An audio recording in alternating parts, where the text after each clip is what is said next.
Welcome, ladies and gentlemen, to the third edition of the International Property Alliance podcast, the podcast where we meet with property experts from all over the world to hear about their biggest lessons so that we may learn them faster. We all know as property investors that systemization is one of the most important things if one wants to turn property business into an actual passive income. And that is also why we have our guest that we have today. His name is Richard. And Richard is originally from South Africa. He is the architect of the Katana Group's unique algorithm that helps seek out unrivaled property investment opportunities that yield high returns. He also oversees the Katana Group operations and is the key mentor of the Katana Group Mentorship Programme and conducts training on a daily basis. So Richard is all about systems. He will share his secrets on how he managed to create a business that is working like clockwork. So without any further ado, I'd like to invite Richard in to share his first biggest lesson from his many, many years. Lovely. Thank you very much, Mark. Thank you for the very warm welcome. It's really appreciated. Very first lesson that I think is of paramount importance is to make sure that along your property journey, you're not measuring your success against others' success, especially when it comes to looking at what people are doing on the likes of social media and other such forums, because I genuinely believe that, especially being in the marketing and sales industry myself, people tend to shine a light on the good stuff and not so much the bad stuff. So by comparing yourself to other people's successes, on social media, you might find yourself coming up wanting at all times, especially considering you start your journey at a very different place to what they start. So that's my very, very first biggest lesson. Obviously, I'm more than happy to elaborate if you'd like. Absolutely. And I couldn't agree with you more there, especially in the light of the social media age that we're in, because it's so easy to post a picture of someone else's vacation or whatever they might be doing. So definitely don't compare. And of course, be inspired, but don't let yourself down and don't get bogged out. So I definitely agree with that one. So would you care to expand any further on how we can go about to not compare, what we can think about in order to do that? Yeah, certainly. So as part of one of the very first things we do in our mentorship program with our students is we actually create a 12-month game or a 12-month plan where we break down where you are today, setting yourself goals, as well as with those goals having rewards and sort of consequences for achieving your milestones within your sort of allotted time. Now, the beauty about this is threefold. So initially what it does is it gives you rewards or consequences on a weekly or monthly basis, depending on how you set your milestones. But secondly, what it does is it enables you to continually push along a path where you're going to be able to achieve where you want to go.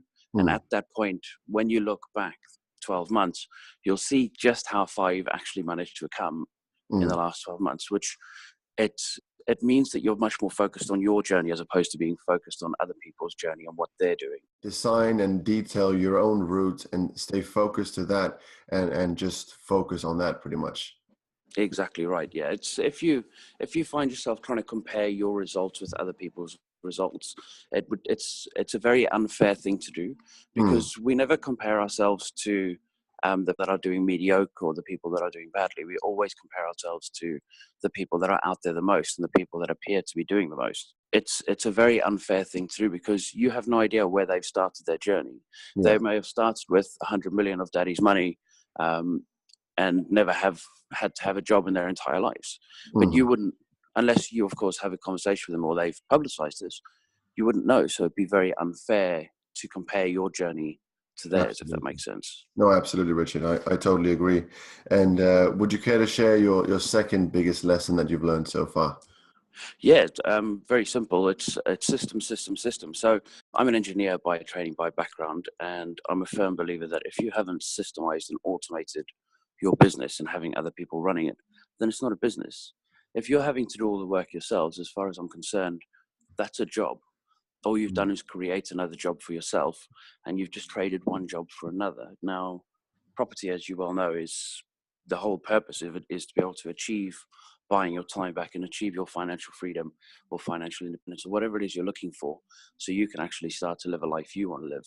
The Hmm. purpose, it's not to trade one job for another. So by us systemizing in the way we have and enabling others in the property game to be able to systemize in the way that they now do, we enable you to free your time, which is what Excellent. it's all about.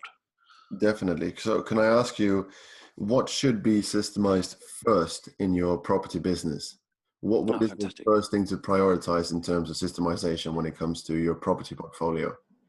Okay, so one of the most fascinating things I find is people that still manage their properties and their portfolio.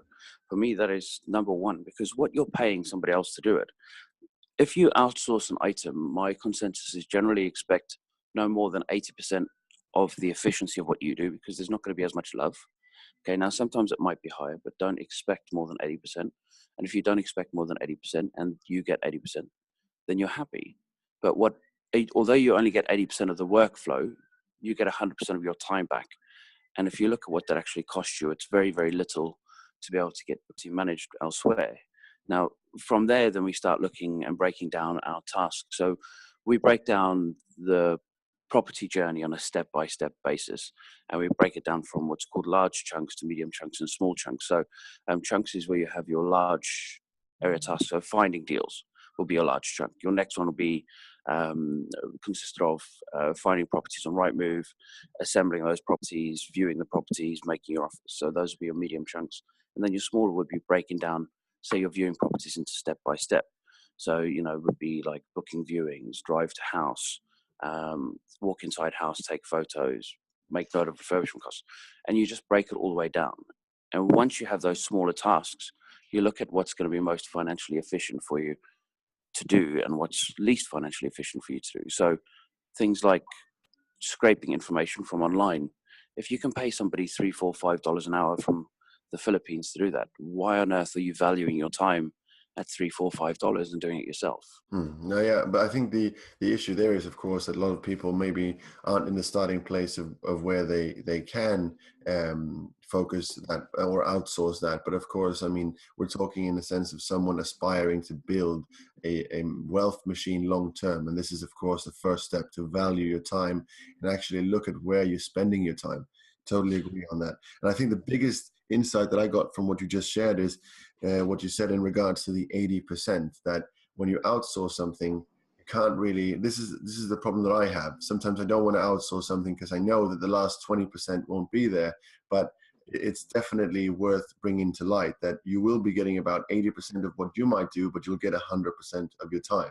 So I really Mm. enjoyed that one. Is there anything you'd like to share more on systemization before we move on to the third biggest lesson that you've had so far? Yeah, yeah, certainly. So, I mean, with systemization, like with everything else, it's a progression. Now, with every business, when you start, as you well know, you have to wear many hats. So you end up wearing all of the hats for your business at the start, and as you continue to grow, you get to a point where you become a bottleneck within your business. So you are the reason that your business isn't growing at a faster pace. So that's the point where you need to start to look to either automate and systemize that process or another process that frees you up time to be able to focus on that process. Now, obviously, you don't want to be trying to start a business fully systemized straight off the bat, unless you have a little bit of capital, unless somebody set the systems up for you, because it will cost a little bit of money to be able to run, although it will enable you to be able to take off at a much faster sort of trajectory as such. So yeah, so for me, systemization is everything, but I'm an engineer. This is my life. This is how my mind works and how I operate. So of course I'd say that. Excellent. That was the second biggest lesson that you've learned. Would you care to share the third biggest lesson that you've learned so far? Yeah, certainly. So the third and certainly most powerful for me is being able to pick the right partners in the game and pick powerful partners. So people that are going to enable you to take your business forward to the next level Mm. without hindering you. Now, there's obviously a process involved within picking partners. It's not just, hey, you look like you want to buy some houses, let's work together. For me, every partner that we've worked with, we've done a very high level of due diligence. So that includes doing things such as wealth dynamics tests, backgrounds tests, long conversations, asking questions to find out where strengths and weaknesses are, try and find out where preference of workload is.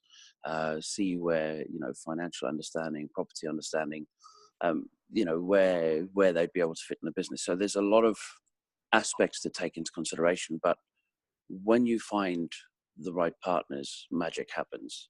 Definitely. Could you share one specific thing or a few specific things that you look for in a partner that we as a general group or network can use when we look for partners? Most certainly. So there's two elements for me, primarily when it comes to looking for partners. The very, very first one is making sure that your vision is aligned. So where you're trying to take a business needs to be aligned. So if one person in a partnership only wants to add 5 properties a year to the portfolio, and the other one wants sort of property world domination, let's say, obviously I appreciate that's a big vision of grandeur, but with those two disparities, one is going to be driving at an infinitely different rate to the other, and therefore the partnership will never be able to sustain. So unless you decide to work with this partner at their level and you both decide to drive the business to the same point, and then focus on the rest of your world domination on your own sort of side, or property domination on your own side, that's one way to do it. But you have to make sure that the vision for the business is one you can both stand behind. Mm. Now, the second item is it comes down to skill set. So I've had a lot of property partners. I mean, for those of you that know me in the property world, and Mark, obviously, I know you as well. Everything that gets posted and stuff is all the good stuff on social media. Exactly the same for me as everybody else, But I've had my ups and downs in the property world. I've been burnt. I've had 4 partnerships.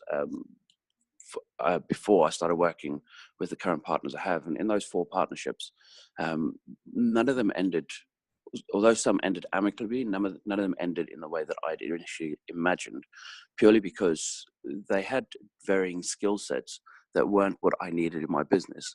So as an example, I was working with a young chap, who's really lovely guy, absolutely brilliant, but he had the same skill set as me. And we both wanted to go out and go and negotiate the deals, and we wanted to go, view the properties and, try and push that level and try and drive the business forward, create the partnerships. Whereas nobody was interested in managing the properties. Nobody was interested in dealing with the refurbishment. Nobody's interested in picking up the bills and sort of managing the back office items. So although everything seemed to start very well, it very quickly came unstuck, and we both became abundantly aware that because none of us wanted to do it, some of the bad things or some of the other side of the things, things didn't move forward on that Yeah. front. So that was a very costly mistake. I believe that cost us 12 to 14,000, just because we both took our eye off the ball. Yeah. Now, this is something that does happen day in, day out within the property world, and for me, it's why we specifically focus on making sure we have complementary skill sets. So if you think in terms of Taro, my one business partner and my longer standing business partner, his skill set is all around building relationships with people and sort of managing processes, making sure the processes are operating the way they should, and essentially finding holes within the processes. Now, me personally, I like to find the deals. I like to grow the business. So they're what I'd call very complementing skill sets. And because of that, we've managed to build up a multi-million-pound portfolio in the last 20 months. That gives us an extremely good cash flow, as well as creating a training company, a sourcing business, and other businesses. So, it's, for me, had we not gone through that process, it probably would have ended in the same way as the previous partnerships. Yeah, no, I get your point totally here. And I think the key here is to know what you look for. And then when you know what you look for and you've actually found that partnership, then know what you expect out of each other so that you have that conversation up front. So no one feels let down or disappointed because you said you were going to do this and I wanted to have world domination and you didn't want to do neither. So I think know what you look for and then know what to expect once you found it. Exactly right, 100%. Yeah, well, brilliant, Richard. I've really, really enjoyed this conversation with you, and as I always do when we have the chance to speak, I would love to give people the opportunity to get to know you a bit better. So where can our audience find you? So the easiest place to find me is actually just directly through our website, which is www.katanagroup.co.uk, and that's Katana with a K. Now, once you join our mailing list, you'll be receiving regular emails, regular contact, opportunities to come see us at our training events or join our sourcing database, and just basically connect with us in general. I'm always open for a conversation. So if you, if anybody wants just to have a call and a chat, then, just drop me a message through the site. I actually pick it up through my PA, and then more than happy to have a conversation and see where the journey takes us. Well, on behalf of the International Property Alliance, I want to thank you very much for your time, and have a lovely, lovely day. And also to the listener, thank you so much for joining in. Thank you, Richard. Thanks a lot.